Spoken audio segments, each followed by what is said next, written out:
Hey, everybody. Welcome back to the Playful Podcast. Today, you are going to meet Gail Becker, who is the founder of CAULIPOWER Pizza. And the story, as you'll see, is about way more than pizza because she has a whole range of products. But even more than that, it's about impact. It's about legacy. It's about honoring her father, who was a Holocaust survivor, and spoke to her as she was growing up about the hunger and the constant state of being hungry and food insecure as being the worst part of that internment. And then all the way fast forward to her sons, who both have celiac disease and needed a gluten-free option. So combine all of that and her internal spirit, and she created a company which has become the leading food company in the space of gluten-free pizza and has received numerous other accolades, including Best Place to Work and Female Entrepreneur of the Year, et cetera. So take a listen to Gail, and I know you're going to love it and you're going to be hungry after. So stick around to like the episode on the CAULIPOWER direct message, and she's going to send you a digital coupon for some free pizza. You're listening to the Playful Podcast with Kristine Michie. Let's jump right in. Hey, welcome everyone back to the Playful Podcast. So glad you're here. And today we're here with Gail Becker, who is the founder of CAULIPOWER, which I'll say, I don't know if this, she's pretty, well, I don't know if you're modest or not, but you're a bit modest. You can be modest. I'd like to think I am. I mean, you have so much to be proud of, but CAULIPOWER, in my opinion, is a category creator of the cauliflower crust pizza and much more. So we're going to talk about pizza and how fun to talk about pizza and ice cream, right? So, I mean, this is all about fun. And Gail is a change maker, and her company, both through just the very nature of the product, is in the business of caring about the world and caring about people. And then additionally, within the company, they do some specific work in community. So really excited to have Gail here today. I'm so excited to be here. Thank you. Thank you. And Gail and I, we were just reminiscing a bit. I think I know Gail longer than anybody else I know professionally. We go back to college. We were in college together, and then we were in grad school, the same school, slightly different semesters, but we have a sort of a double CV in the academic realm, which is pretty cool. Actually, we're obviously we're interested in the same things in the world. Right? Yes. Right. So starting out in Los Angeles at UCLA, and then we were at Northwestern in Chicago. So it's really fun to be here today. We're actually in New York City. We are at this wonderful studio and are so glad to be able to be with you on camera and audio. So, okay. The first question I've got for you, Gail, is who is the most playful person you know? Wow. I would say, obviously, she doesn't give me a heads up on any of this. The most playful person I know is probably my eldest son, Joshua. And I say that because one of the ways that I always describe him is he's the best person to see a concert with, or a movie, or watch TV with. We both have a very notable laugh, I'll say. And if we go to a comedy together and we both laugh at the same time, I'd be lying if I said audiences have not turned their heads at the same time to look at my son and I, because our laughs are similar, a little bit obnoxious, but wonderful. And he has such a zest for life. So I think he's pretty playful. Would you say uninhibited is a good word? Uninhibited is a great word, which, I think, to me, I think it's often a factor of age, right? The older you get, the less you sort of care, the more uninhibited you become.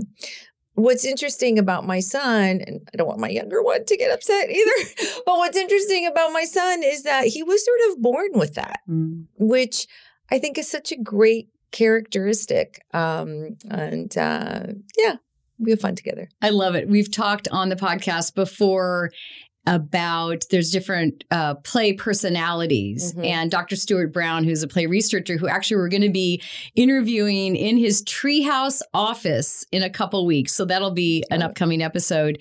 He identified 8 different types of play personalities. Oh, wow. And if I can remember them all, I've done this before and sometimes I get it and sometimes I don't, but kinesthetic, sort of like physical play, movement, rough and tumble, practical joker is another kind, creator. And, you created a company, so I'd love to talk about the playfulness of that. Director, someone who remember as a kid, maybe was like, puts on the play, right? And gets all the kids organized. An organizer, for example, like someone who wants to plan the road trip for all the friends or buys the concert tickets for everybody to go together. So there's all these neat types of play. And I think most of us probably have multiple. But it's fun to think. And it's so interesting, Gail. You are one of many guests who have the first thing that came to mind was one of their kids or their kids collectively in different parts of that. Yeah. No, it's funny. And I'm sort of known in our family as the one who always plays April Fool's jokes on everyone. Tell us a good one. Well, no, my son pulled one on me this year, which I'm not going to share, but it was a good one. It's a good reminder to always have fun. I remember when my kids were little too, trying to be the one that came up with something and pretty soon not being the one that came up with the most creative April Fool's joke. Just like changing the cereal in the different cereal boxes. Exactly. No, I've now ceded that role to my kids for sure. I love it. So if you would, and I referenced this in terms of being a creator, you created CAULIPOWER.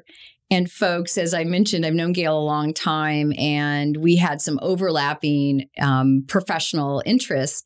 And she was working at the time at a PR agency in Los Angeles. I was actually also out in LA at the time. And I was kind of keeping general track of you moving up the ladder and like, wow, check it out. And then one day you posted something on LinkedIn about like ditching it all for a vegetable. Yes. And I remember thinking, I'm like, what? And I think you figured we would probably all say that. And so then you went on to explain. And now that's how many years ago?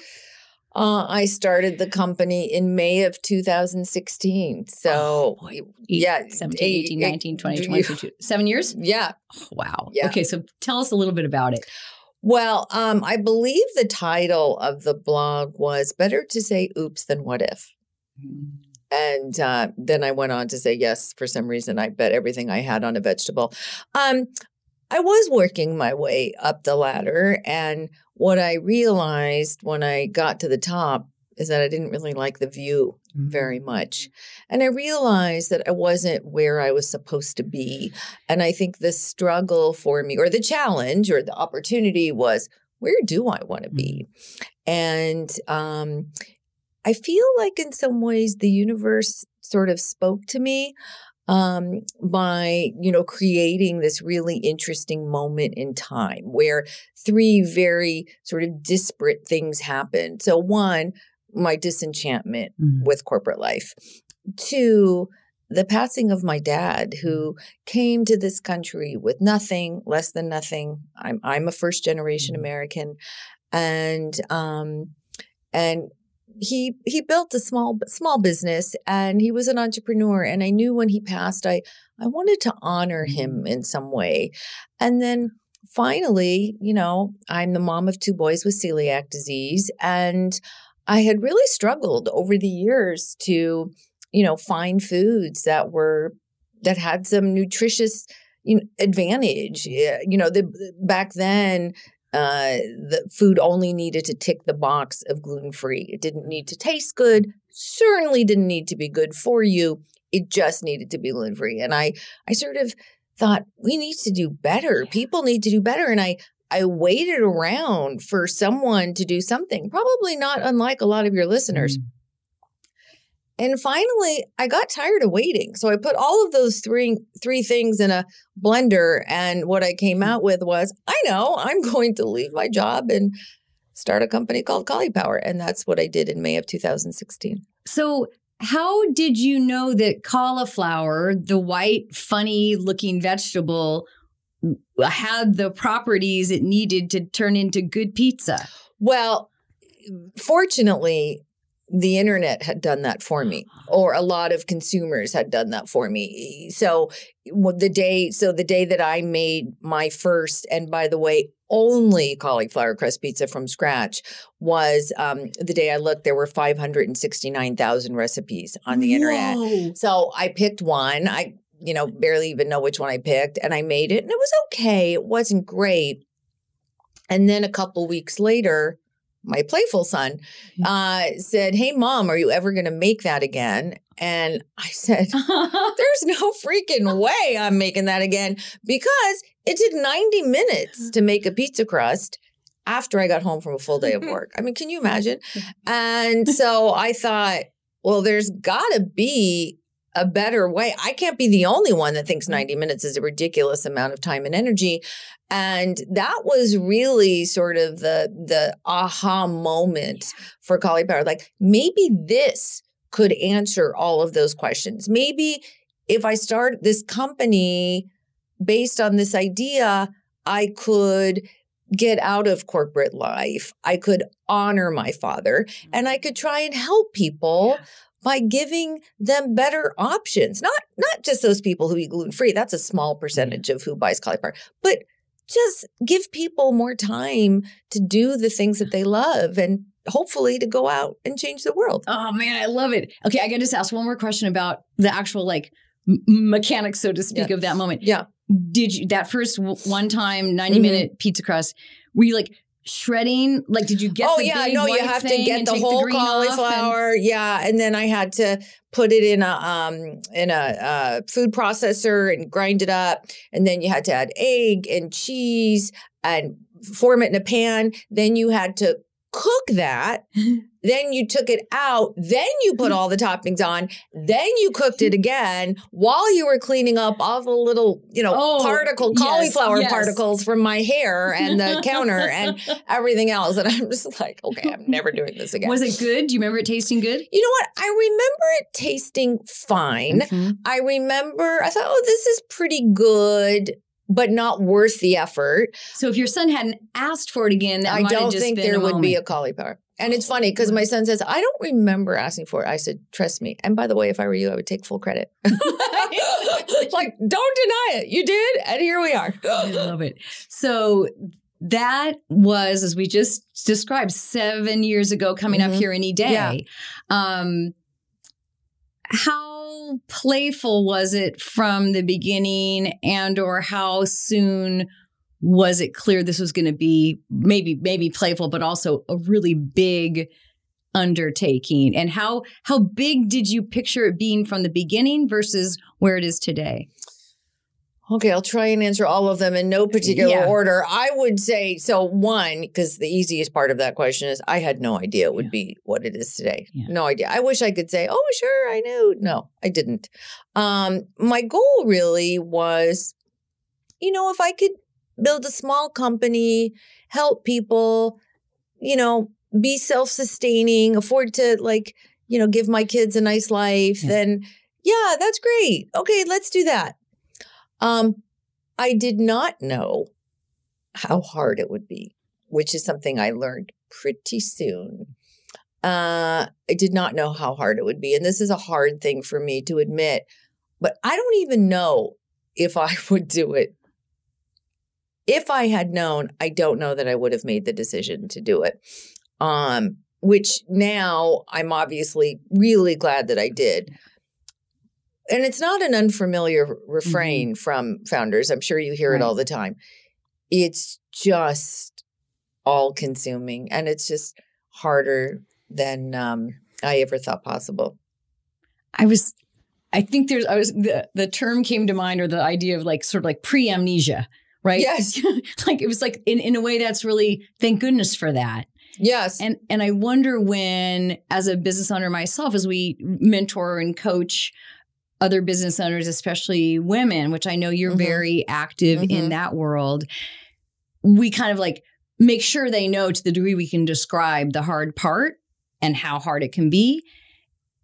And yet they probably only hear part of that. And that's probably great. Yeah. Because we don't really share that with them so that they won't do it. We just want them to we just want them to knowledge. To go in with their eyes wide open. It's not unlike, really, I always think of it like like having kids, right? I always called CAULIPOWER my third child, and definitely the most difficult of the three. But I will also say, you know, anyone who has more than one kid knows, like, wait, I just went through hell, but I'm doing it again. Why do you do it, right? Knowing that you do it because as heart-wrenching and painful as it is as remarkable and, you know, enlightening and just fantastic and rewarding. And it's like life to the nth degree. Every day is like this. Every day is a different emotion. Yeah. But the highs are so high that you're willing to put up with a number of lows. I was thinking that makes me think that maybe even the highs and the lows exist on separate scales, because if they exist on the same scale, one might kind of cancel each other out or lessen the other. But the joy is on its own scale, and it's not really impacted by the other, which has its own up and levels and ups and downs. Right. It's kind of like the Earth rotating on its own axis as it rotates around the sun. Yeah. Ooh, that's such a great way to put it. I love it. So, tell me about the feeling of running a company that's kind of a double bottom line, both, you know, a business, which just P&L and run rate and distribution. And man, during, you know, everyone learned what supply chain management was over the last few years. You've known that for longer. And that part of your business. And then the part of your business that the fact that you're doing all that is itself part of your social impact. Yeah. And then additionally, as I referenced in the introduction, what other kind of social impact work do you set out to do through CAULIPOWER? Yeah, it's such a good question. So one, you know, any founder who goes in to start, or a lot of founders, particularly a lot of female founders, we're trying to make the world better. We're trying to solve a problem. We're trying to fill a societal need. That's not conjecture, that's fact. Yeah. And so for me, I wanted to make nutrition more accessible to all, in every region of the country, in every type of retailer, as well as for people who couldn't afford to go to the store to buy it. And I think it's really important when you start a business to keep that mission really top of mind. So for me, one way that exemplified itself was, as a brand, we went into Walmart very early. Mm-hmm. In fact, I had many experts tell me probably too early.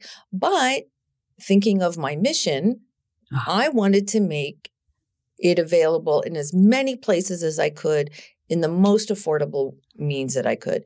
And so that meant Walmart needed to be a big part of that. And so I launched in 30 Whole Foods stores in February 2017.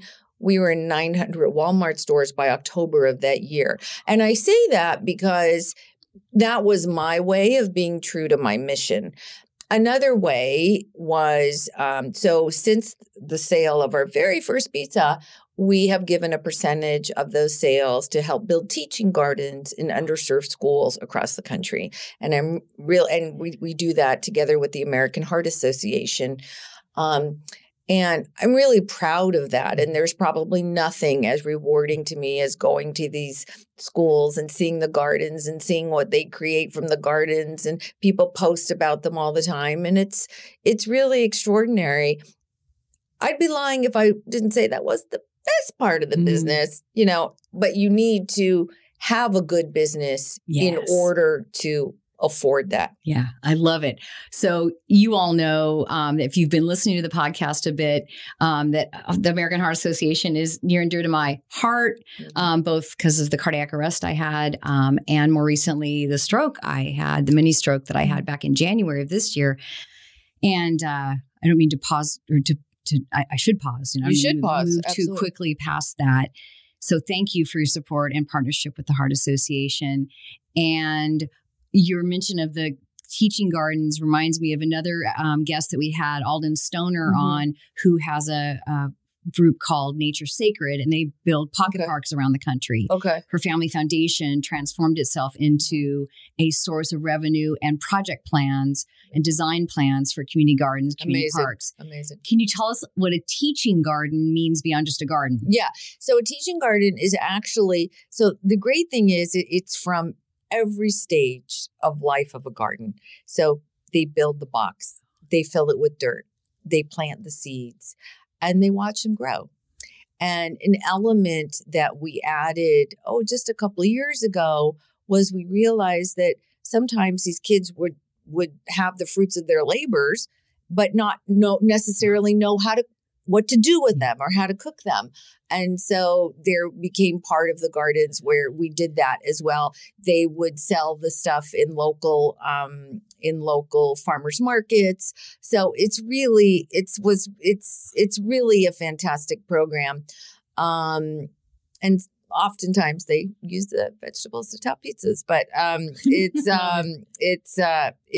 it's pretty extraordinary. How many are there, and what's your vision for that?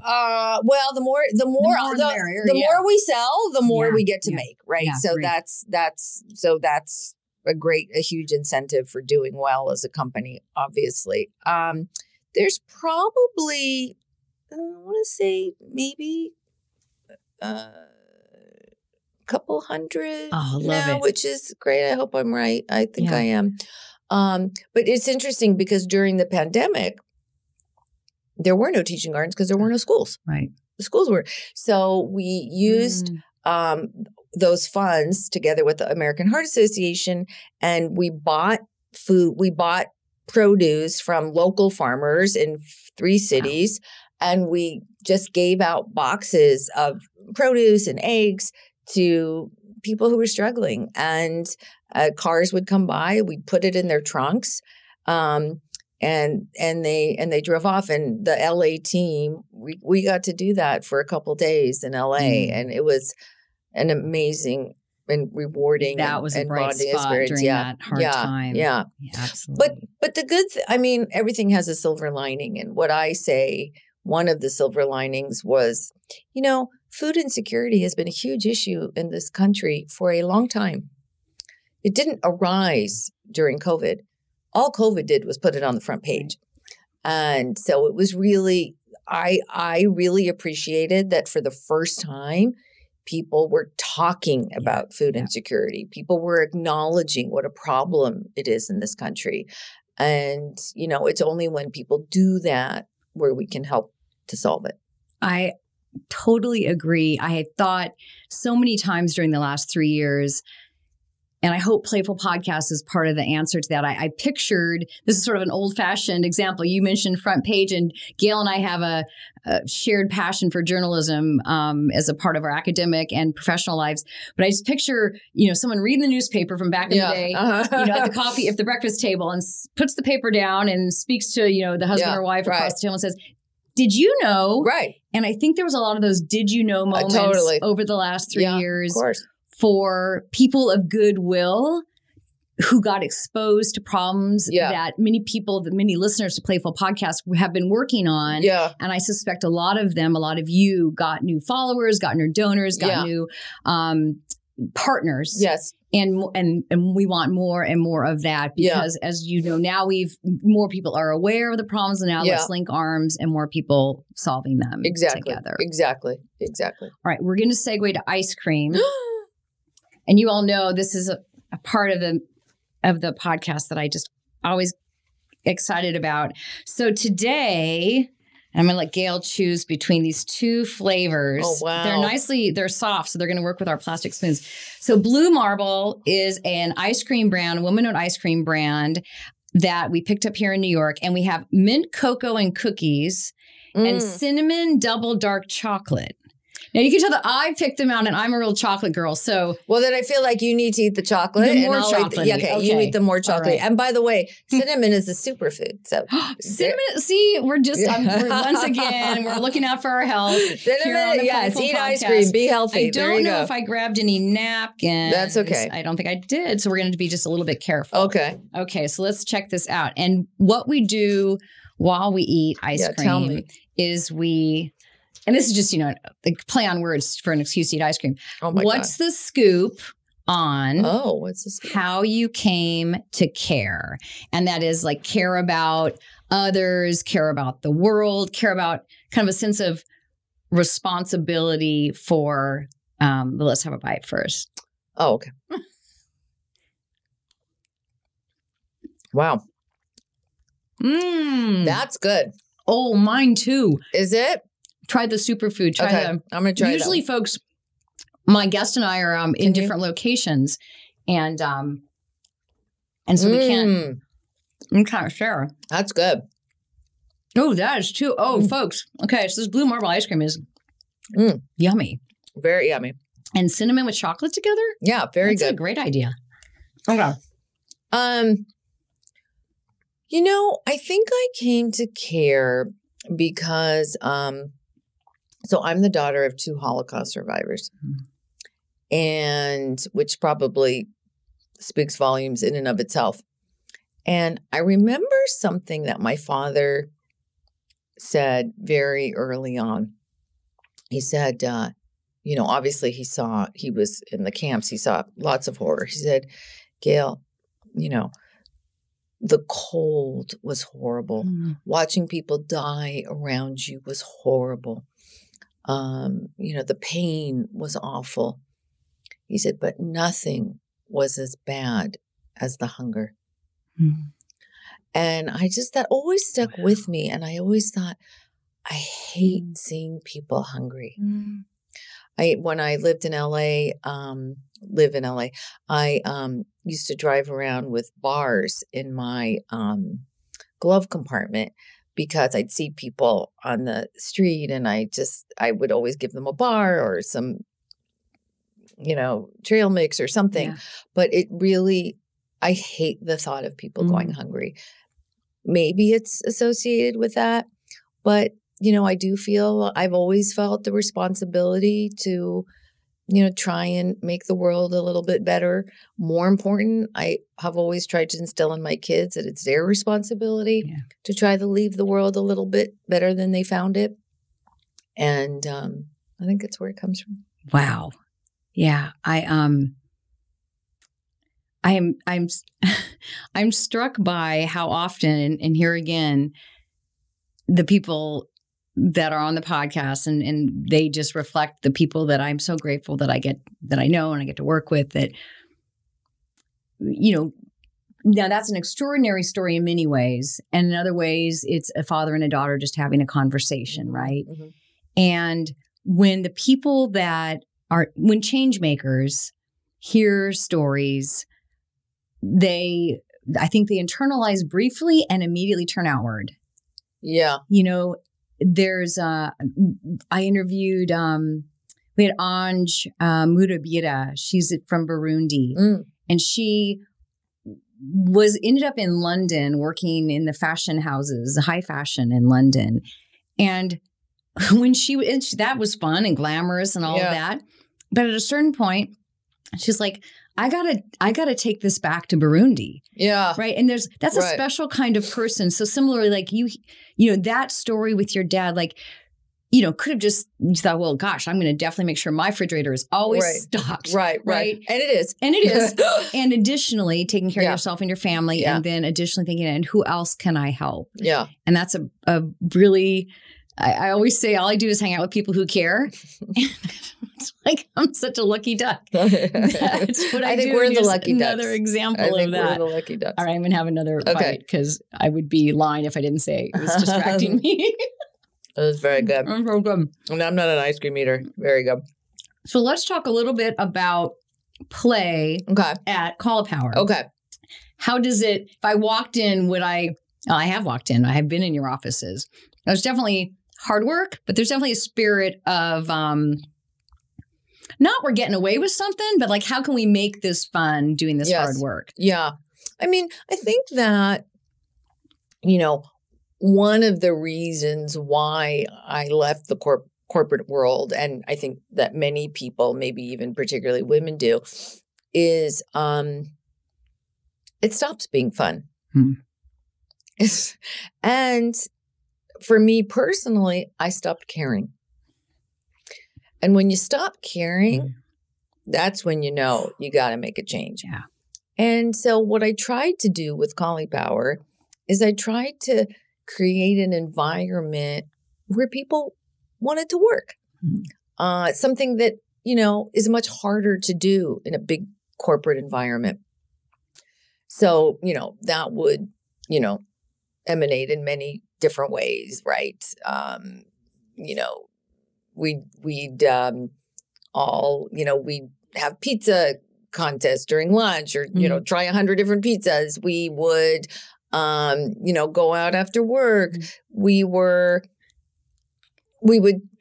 create an environment where if someone needed to stay home and take care of their kids, they felt really safe to do that.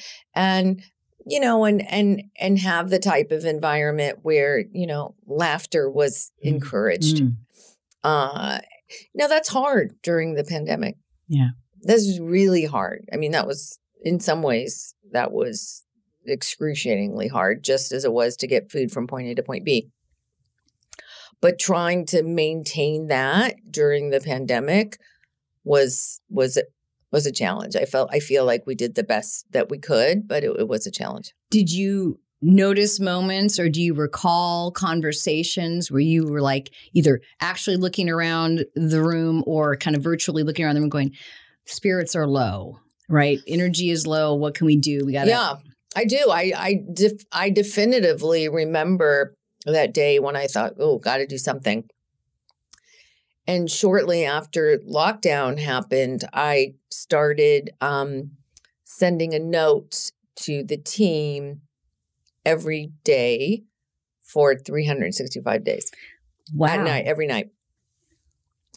And it was, sometimes it would be a joke. Sometimes it would be like a funny meme. Sometimes it would be a video that would make people laugh. Sometimes it would be something great that someone on the team did. Yeah. A consumer reaction, a retailer reaction, something that was trending on Twitter. And because I felt like we needed to remind people of two things. One, and we were an essential business. So it's not like we could shut down, or like we had to gear up overnight. And so how do I keep that team motivated to work harder than they've ever worked in a very complicated time when every supply chain, rule was basically thrown out the window. And so I thought, in some ways, well, let's remind people that they're part of a team, no matter that we're all in our office, in our homes, all over. We're a part of a team, but also, we have to go on living. Yeah. And laughter is part of that. How do you remember having some of those nights before your head hit the pillow thinking, oh, I have to send my thing? Oh, 100%. And do you remember struggling to figure out, what am I going to do tonight? And because you had to get into a playful mindset to be able to send it. Yeah, it was. Some days were really hard. Yeah. Some days were, and there was, I remember the hardest was, unfortunately, my eldest sister passed away from COVID during that time. And when when you have a business, you can't stop. And so I needed to say something. That was not a playful time. That was, I shared a little bit with the team, and I said, I want everybody to go and call someone they love. Call your parents, call your friend, call your sister, whatever. And what I loved about that, it's all about turning something bad into something good. What I loved about that is I got so many notes back from the team like, oh my gosh, I called my mom out of the blue. She was so happy. I called my uncle. I didn't get to speak to him very often, but I just called him and I really made his day. Thank you for the reminder. And it was so lovely and so joyful. And, and it was a nice tribute to my sister. Yeah, absolutely. Thank you for letting us now also kind of pause for her legacy and tribute. Yeah. Thank you for sharing that. Yeah. So as we wrap up, I'd like to ask you, what's the most playful part of the life cycle of a cauliflower pizza, from, where it starts from ingredient sourcing all the way through to the marketing and the advertising and the relationship with the retailer and the customer purchase? What do you think is the most playful part of bringing that pizza from the ground to the table? Well, I'm going to say two things that could be considered, and then one no-brainer. Okay. So there are some times within the journey that could be considered that when we're first trying to innovate. Mm-hmm. And it's not just pizzas we make chicken, we make other things as well. But the innovation process, right? The idea, the ideation. Mm-hmm. Also, anyone who's seen any of our packaging, the memes are pretty fun. Yeah. And we've had some fun and some laughter. Oops. Chocolate on the orange dress. Yeah. Brown and orange go great together. I mean, that's cinnamon and chocolate, orange. Love it. So that's also fun. And we've let our laughter carry us away sometimes on that one. But by far, the most joyful part of the journey is getting to watch consumers eat it and share it and decorate it and make it their own and serve it to their kids and, make funny faces with the olives on the pizza. And, boy, we've seen everything. And that is the thing that keeps me going. That is the one thing that keeps me going. If you've ever posted about CAULIPOWER, rest assured, I have seen it. Nice. And 9 times out of 10, you guys have made me smile. Oh, it's so good. And y'all, I have, every time I'm with Gail, and it happened again today, she is, it's probably the next best thing to seeing someone getting to eat the pizzas. She hands them a coupon. Yes. I don't go to the bathroom without a free coupon. So, and people are they're kind of like wondering, like, what do I have to do? Or do I need to sign up for something or whatever? And she's like, no, and she just, she wants more people to know, right? Yeah, this exactly. Is out there, this is delicious. Exactly. Including all of your listeners. Okay, Gail told me she has a little announcement. So here we go. So any listener who direct messages CAULIPOWER on any of our social media, all you have to do is say the PlayFull Podcast, and we will send you a coupon good for free pizza, pasta, our meals, our chicken, bowls. Anything, any one of our products, totally free, and just have fun and always remember to be playful. Oh, I love it. So, folks, that is it. I can figure out how to get this chocolate off my dress or not. And thank you so much again. And thank you, Gail, for all you're doing and what you brought to us today. Thank you. Thanks. Stay tuned for Double Scoop, 2 delicious insights from today's episode. Hey everybody, I am so excited to double scoop this episode with Gail Becker from CAULIPOWER.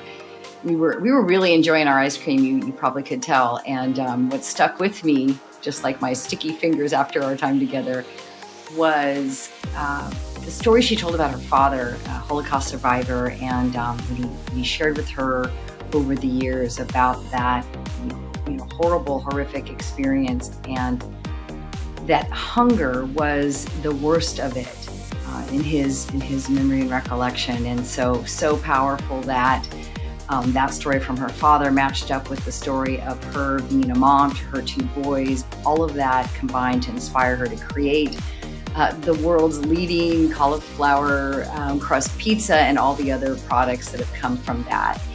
And the second thing was her sense of play was very evident, and it was fun to watch her eyes light up when she talked about both her kids and her staff and employees as they do the work of bringing their product out into the world, and how play is so vital to the creativity that sparks all of that and brings joy into both the home and to the workplace. So it was great. Glad you guys joined, and talk to you next time. Bye. Thank you for listening to the PlayFull Podcast with Kristine Michie. You can find Kristine on LinkedIn or learn more about her work with changemakers worldwide at impactfulinc.com. That's impactful with 2 L's, INC.com. And you can find all episodes of the PlayFull podcast on Apple Podcasts, Spotify, or wherever you get your favorite podcast content. See you next time.